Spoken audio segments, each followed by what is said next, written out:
Okay, hi guys. We're just gonna start our lecture. I think some people are gonna be arriving late, hopefully.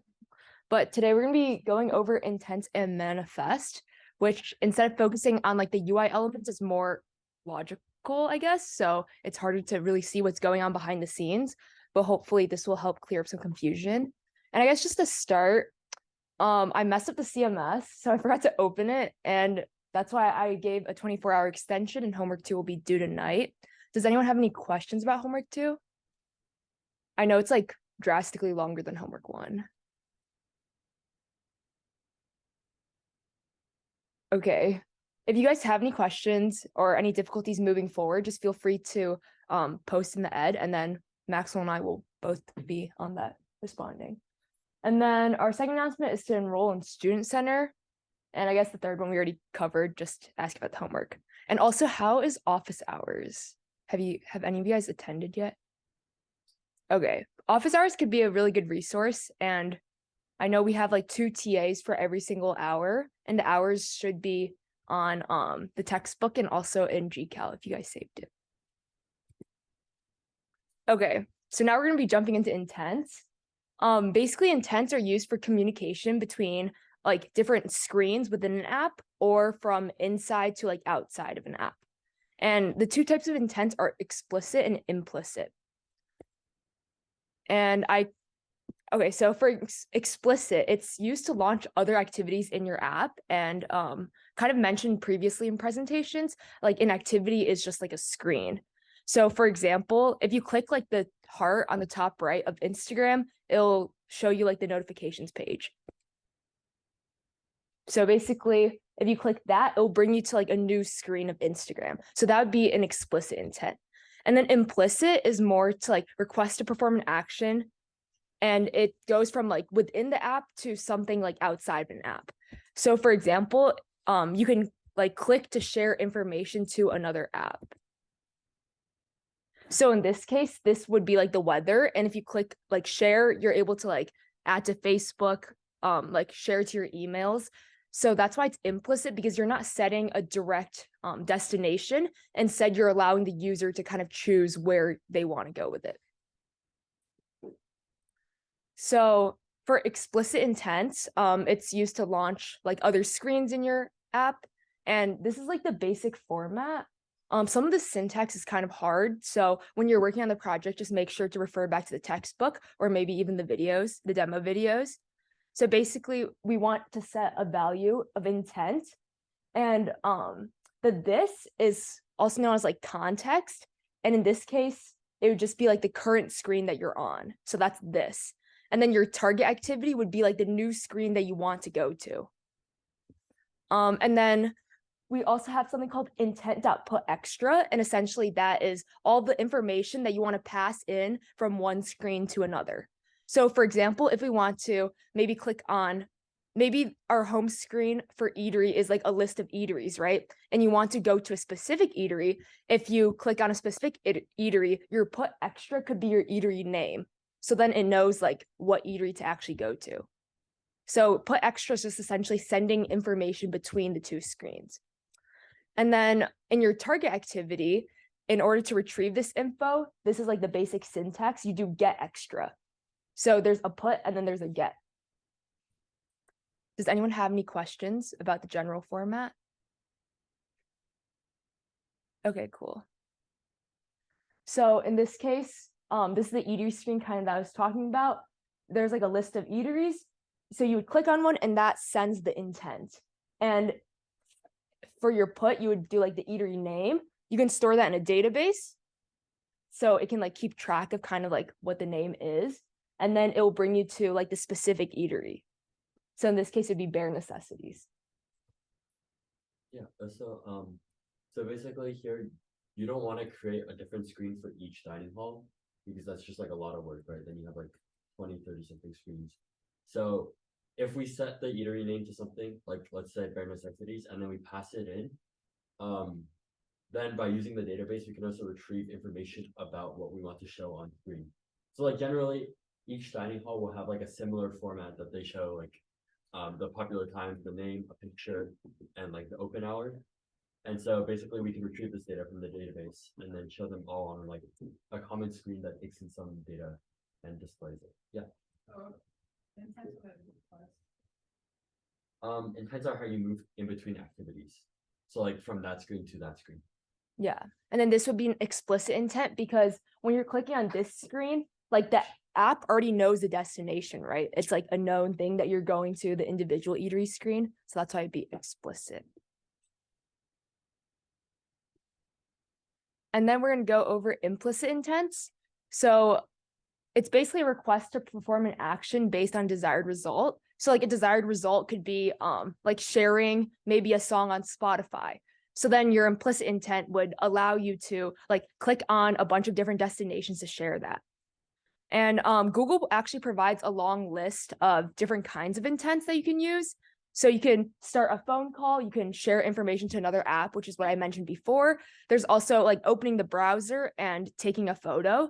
So in some apps, it will require you to like upload maybe like a profile picture. And then when you click on that, it allows you to like take a photo or like go from your photo library. So that would be an implicit intent. And in terms of implicit intents, we don't have too much on the screen just because the syntax kind of differs between like what implicit intent you actually want to do. But if you look at like the documentation on Android developers, then you're able to get like more specifications. So in this case, we're just essentially sending an email, and your put extras, you have like all these different parameters. So you have like an extra subject, which is just a string with your email subject, extra text, like string with the body of the email. And this is how you can like kind of send this intent. So you put extras, you can put extra email and extra subject, which is essentially your array of like who you're sending the email to, and then the subject of the email. And in order to start an intent, it's just start activity intent. This may be a little confusing, but I think that just like reading documentation on your own might be like the easiest way to approach this because there's not like one right, I guess, format for implicit intents. Okay, so now we're going to jump into manifest. This is kind of a big jump, but basically manifests, if you look in your like folders on Android Studios, there's a file called manifest, and it essentially covers everything that your app has.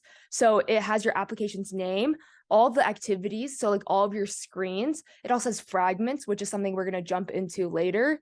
It also has requested permissions. So a requested permission could be, do you allow the phone to like give the app access to like its location? And there are also like software requirements. And for each activity, you must declare it in the manifest so that like basically it knows like how many screens you have within this app. And generally when you create a new activity, Android will automatically do this, but it's just something to keep a note just in case maybe you change like a name or you want to kind of like do it yourself and like change things. And something else important to note is that within your manifest, you have an app launcher, and this is essentially the screen that you want to start at. So for Eatery, it would be like the home screen. And in many cases, it's called the main activity just because it's easy, like I guess main. And then you have like your different actions. So if your main activity has an intent, then you would also write your intent there. So that's one of the actions. And this is also done automatically, but it only like you really only have to consider it if you're trying to change like what the main screen is. So let's say you want to actually put maybe like one like bare necessities, the individual eatery as your home screen, then you would have to change it in your manifest in order to tell like Android Studios that that's how you want it to be ran. Does that all make sense? Does anyone have any questions? Yeah, a lot of this is done automatically, so it's not something that you really have to consider when you're programming. And now we're going to jump into permissions. So on homework 3, there's actually something where you have to allow the app to get your like phone's location so you can change the color of your square to like a specified color that's connected to your location. So this is something important to note. Common permissions include like location, internet use, user storage, and you have to specify all required permissions in a manifest file. And this is just so that when the app is built, it can keep track of all these things. And in terms of the two types of permissions, we have normal permissions and we also have dangerous permissions. So normal permissions are automatically granted, and then dangerous permissions require like the user to actually grant that. So for example, like location is something that the user has to grant. And also like accessing maybe like photos or the microphone, that's also a dangerous permission that the user has to grant. So dangerous permissions are runtime permissions that give apps access to restricted data, and it can allow the app to perform like restricted actions that more substantially affect the system. So I think like getting location, it can affect other things outside of the app. For example, like maybe like battery life or other tracking. And I guess in terms of like developing, when you want to ask for permission, try to be as transparent as possible. This is just to let the user know that you're not just like stealing their information, but that like specific information is actually necessary for some function within the app. So this is just an example. It's like allow app to access photos, media, and files. And in terms of handling the permission as a developer, an important thing to note is that make sure your app responds to all possible like permission situations. So some situations to account for is that like users deny all permissions, or user only allows permission when app is open, and user allow like permission always. So in this case on the left, the user denied all permissions, right? So if your app can't function like that, then you should definitely pop up a warning that's saying that basically says that you're unable to like accomplish some sort of functionality, and it's best if the user allows like the permission. And then in this case on the right, it's a screenshot of TikTok, and it's essentially like basically in order to film a video or like to record a video, you need like the microphone and video access, right? But other functionalities like scrolling will still work. So the warning will only say that like you can't film, I guess, but you can still look. So just in your warning, when permission is denied, make sure you're super specific about it so that users know exactly like what they need to do. And this is just a general flow diagram on how to decide like whether you actually need to add the permission or not. So step one is, can you provide the functionality without declaring the permission? If you can already provide it without declaring the permission, then there's really no need to ask, right? Because that's just an extra step to consider. If you can't perform the functionality, then you should declare the permission first in the manifest file. And then if it's a dangerous permission, then you need to request the users to grant the permission, right? If it's not dangerous, if it's like automatically accepted, then you don't have to do any further actions. So this is just a good flow diagram to keep in mind when you're like doing the homework too. Does anyone have any questions on the different steps we need to take? Okay. So then in our permission syntax, we have a lot of steps, and there's actually a library called Easy Permissions that we're going to utilize. And all of this is in the textbook, so don't feel like you need to like, I guess, take extensive notes. But basically, a thing with, I guess, declaring permissions is that without the Easy Permission library, sometimes if you have multiple permissions, then they'll like kind of interact with each other in a way that's like very complex for you to really think about. So this Easy Permission library helps you handle everything.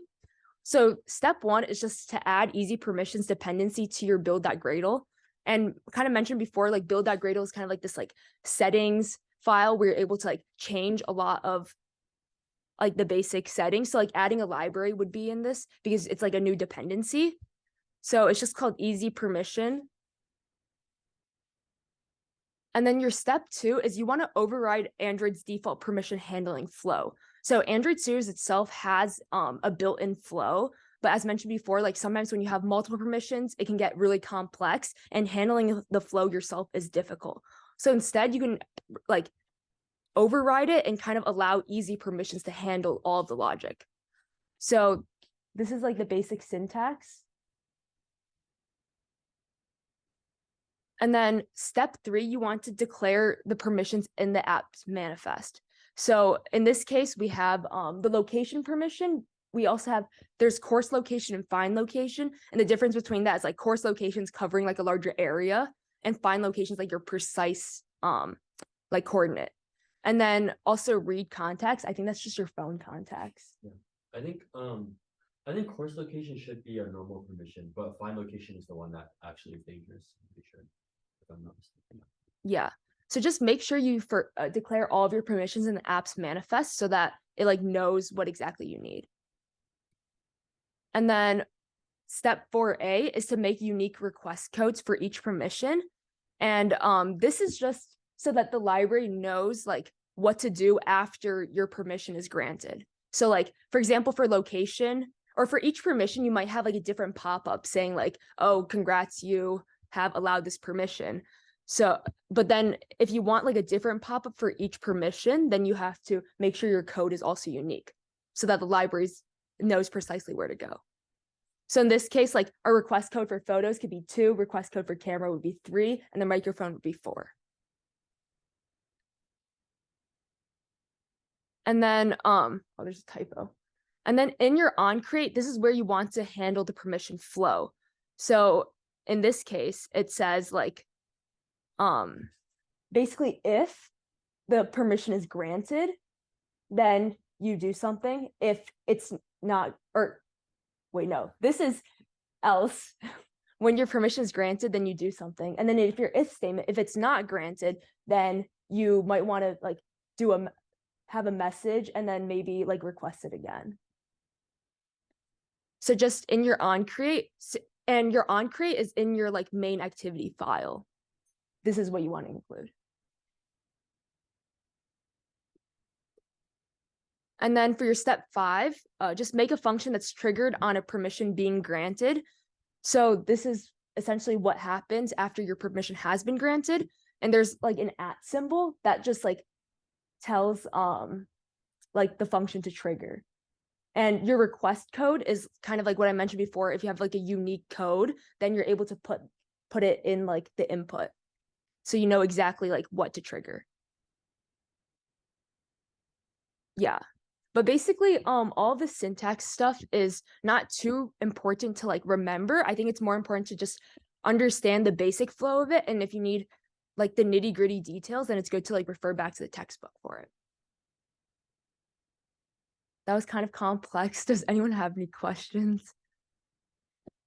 All the steps are also like detailed within the textbook.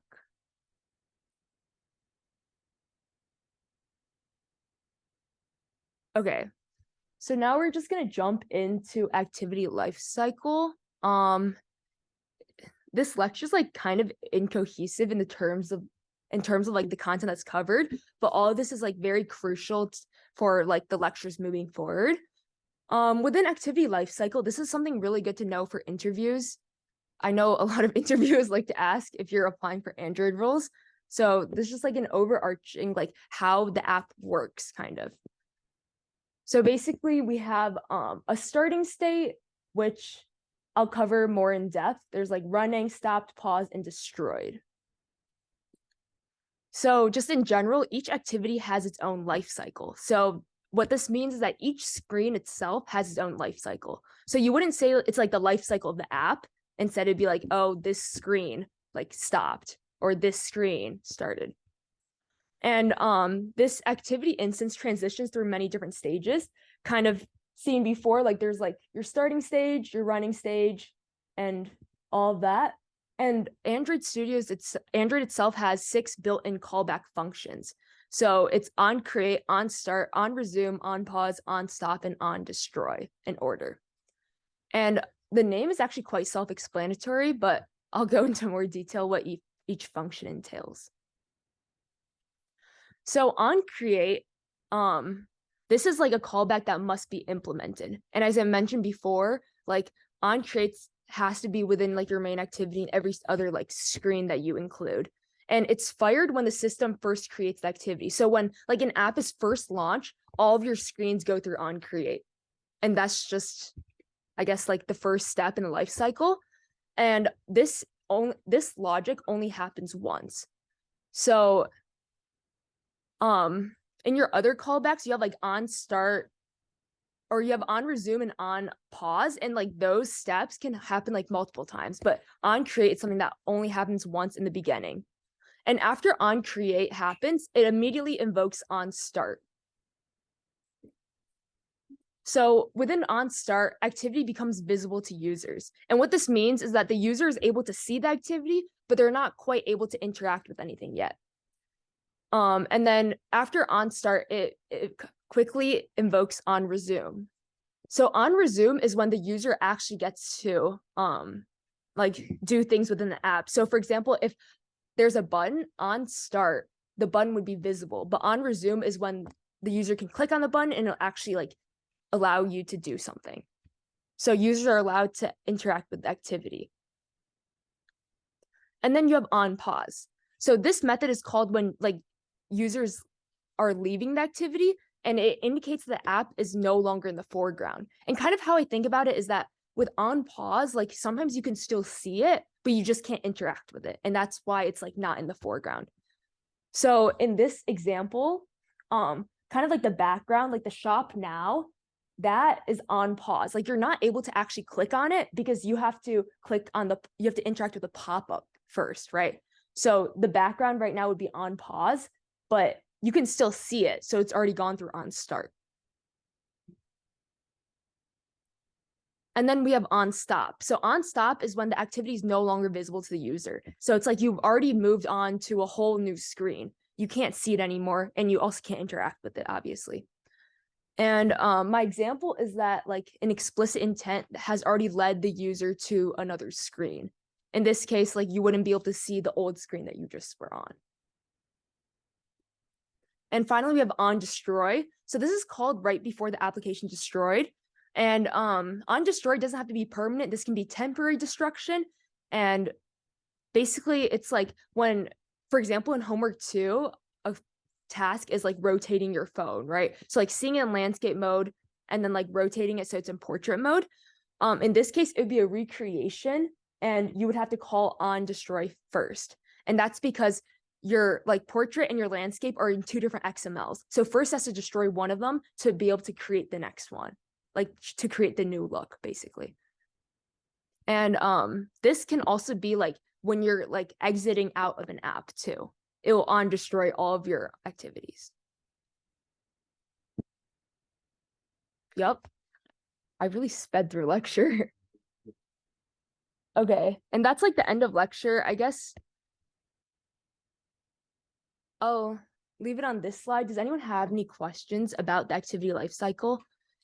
It's something that like a lot of developers don't consider just because a lot of it does go on behind the scenes and Android automatically handles it. Like the one thing that you really have to know is on create. That's like the actual like code you have to put in is when the on create. But a lot of these other things Android already handles. But I think it's still good to know. Something that happens is like Stack Overflow error when you keep adding like new screens on top of each other. So something you can do is like on stop or on destroy to kind of eliminate that.